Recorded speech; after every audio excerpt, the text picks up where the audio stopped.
if you're a regular viewer of my channel and you come here for the rat and mouse videos, this video might come as a bit of a surprise because I have got a snake.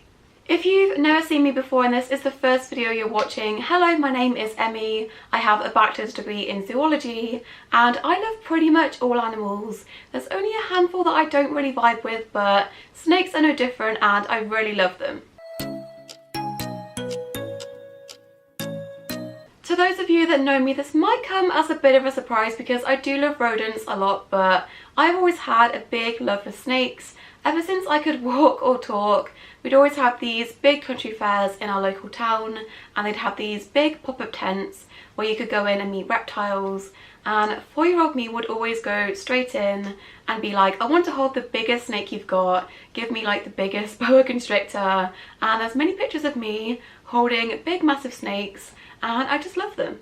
When it comes to owning snakes, I have never personally had a snake in the past, but I have no issues with feeding other people's snakes or watching snakes eat. Snakes have to eat too. I have no issues with that. I'm not squeamish at all. I have also worked with snakes in the past and I have no issues feeding them, but long term personally I just can't justify ethically supporting rodent mills to buy frozen rats or mice that don't come from the best conditions. Also, personally, I would much rather have all of the rats or mice that one snake would eat in their entire lifespan. I would rather have all of those rodents than just that one snake, so that's why I've never got a rodent-eating snake in the past, and I probably never will in the future because I just can't justify it ethically with how much I love my rodents. I have actually had the word snake banned from my comment section for a couple of years now, and I guess now I'll have to unban it, but I get ignorant comments from some snake owners all the time. Things like, oh, I'd love to feed your rat to my snake, or oh, I'd love to feed your mouse to my snake. One, they are the least original comment ever because I get them so frequently, whether it's on Instagram, on here, or on TikTok. If you're gonna comment that, make it a bit more interesting. 2, congratulations on feeding your pet their required diet. Do you want a medal? I can send you one, but it'll be $1.99 shipping. But yeah, I think people think because I'm so passionate about rodents and rodent care that I must not like snakes or hate snakes and hate everything they stand for. That is definitely not true. I love snakes. My love for rodents though is probably a little bit higher. That being said though, I still wanted to own a snake, and there are a few species out there that don't eat rodents and eat things like fish or insects or eggs.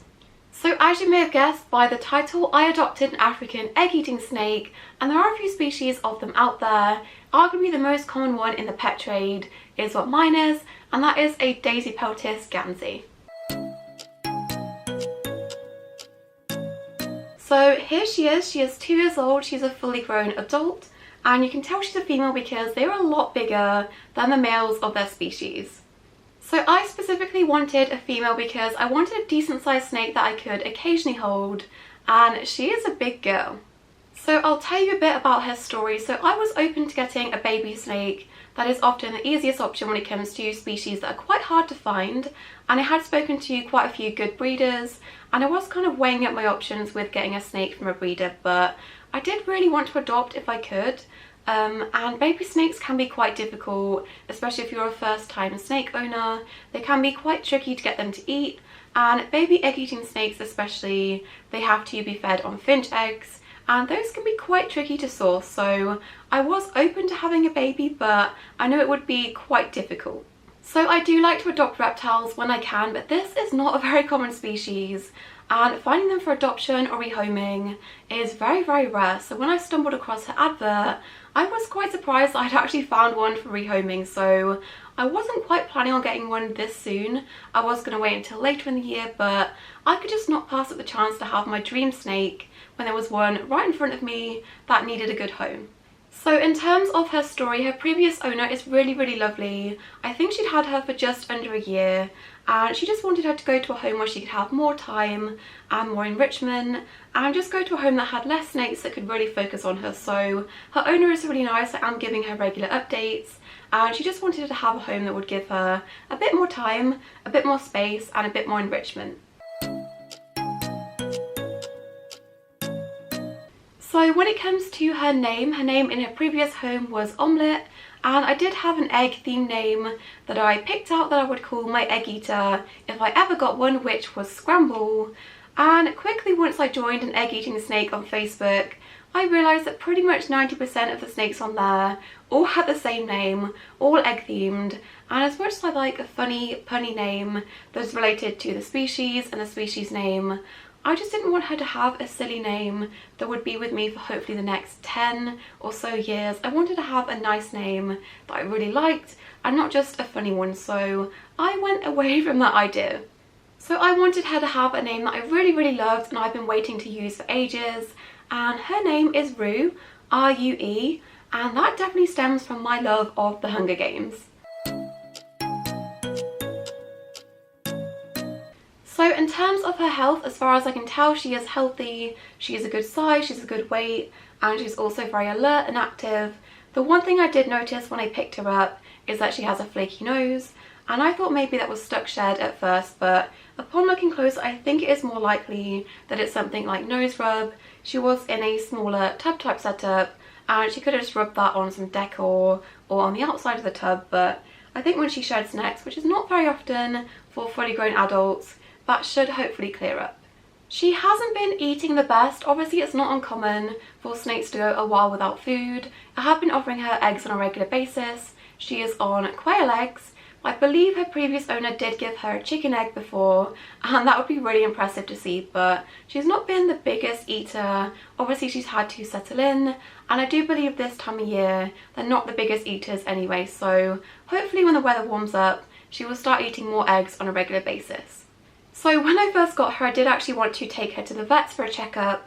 We do have a really good local snake vet, and just because I'm a first time snake owner, I really wanted to be cautious and just keep on top of her health. So I was going to book an appointment and take her to the vets. I was just waiting on a fecal sample just to check for parasites and stuff, but she did a poop in the middle of the night when I was asleep, and I came in and she'd done it right under her heat lamp, and it was just a dry little cow pat, so that was no use. So I'm on poop watch. Hopefully the next time she does it I can catch it as she's just done it and then take her to the vets and just get it all checked over, but so far I think she's doing fine. She's really active, she's a good weight, and there's nothing I'm really concerned about. But this is Rue. I hope you guys enjoyed meeting her. I am obsessed with her. I'll now show you her enclosure, her temporary setup, and talk about the plans I have with it. So this is her enclosure. It's one of the bigger Exoterras, and this is what most people I found from my research tended to keep their adult females in. To be honest, when I first got her home and put her in, I was a bit worried that it was a bit too small, but honestly 90% of the time she spends curled up in a ball and makes herself very small, so I think it's fine. So this is a temporary setup. I have kept it relatively basic, but my goal with this was to mimic what her previous owner had done, just to make it as familiar as possible. So one thing I did was ask her previous owner what kind of substrate she used, and I just wanted to initially copy that. So we do have aspen shavings on the bottom.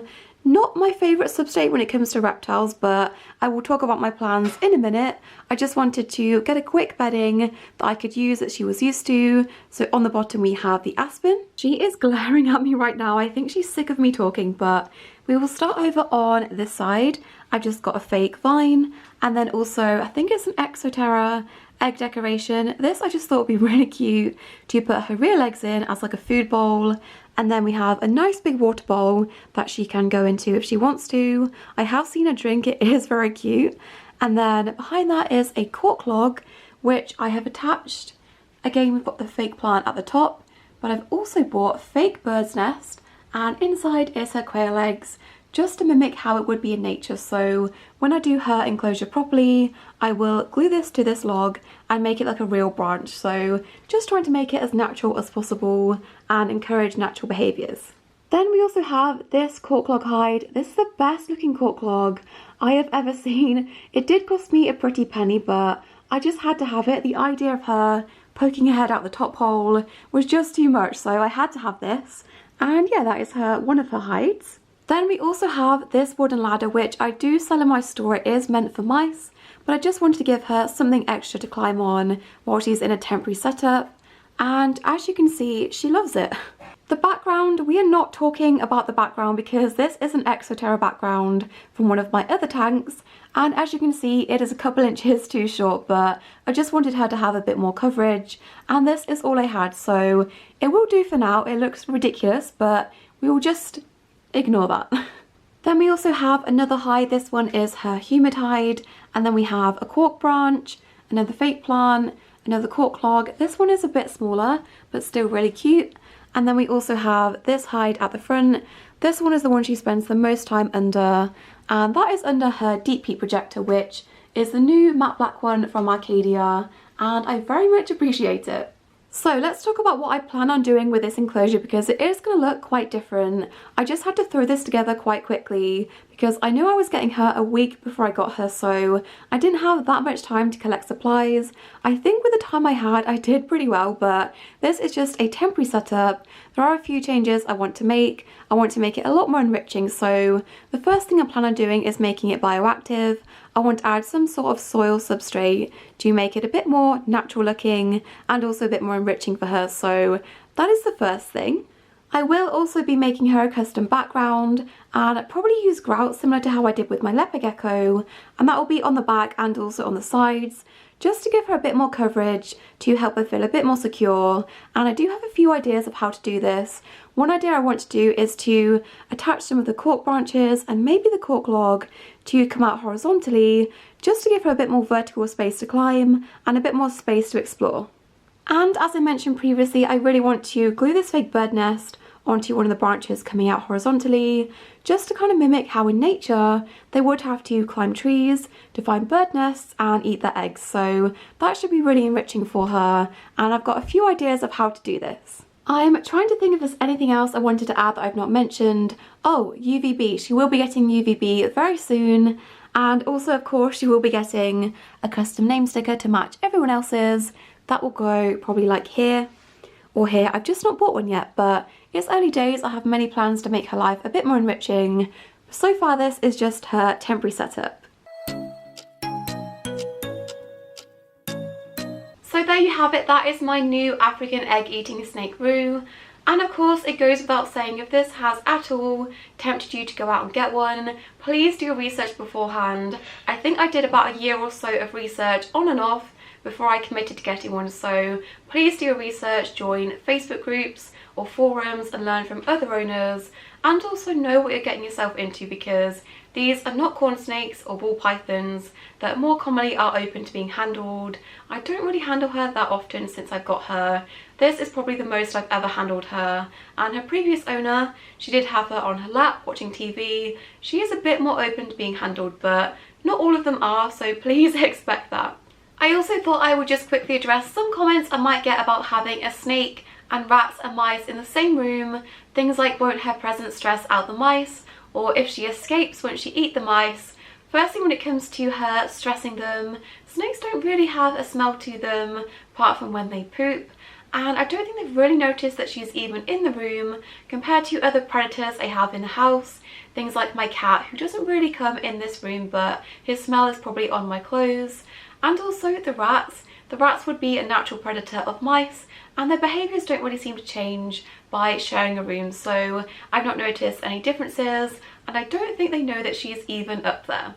Also, in terms of her eating them, if she ever escaped, it just wouldn't happen. In the wild they don't eat mice, they don't have any interest in mice, and they shouldn't be offered mice as a food source, so she wouldn't really do much. This species also doesn't have any teeth. The worst she can really do is gum you. She is not a danger noodle, she is a safety noodle, although they do have one really interesting defense mechanism. Egg-eating snakes will mimic rattlesnakes and shake their scales at you as a defense mechanism. I have only seen her do this once when I accidentally spooked her, and the noise this makes is enough to make you back off, but it is purely as a defense mechanism. They will also sometimes try to strike you, but again, they have no teeth, they can't really do any damage, and it is purely a form of mimicry to try to intimidate you, and it kind of does work. But that is it for today's video. I hope you guys have enjoyed meeting my new family member. Do let me know down in the comments, do you have snakes, or do you feel conflicted about owning snakes and rodents? Let me know in the comments, let's have a discussion. Don't forget to subscribe, and I'll see you in my next video. Bye!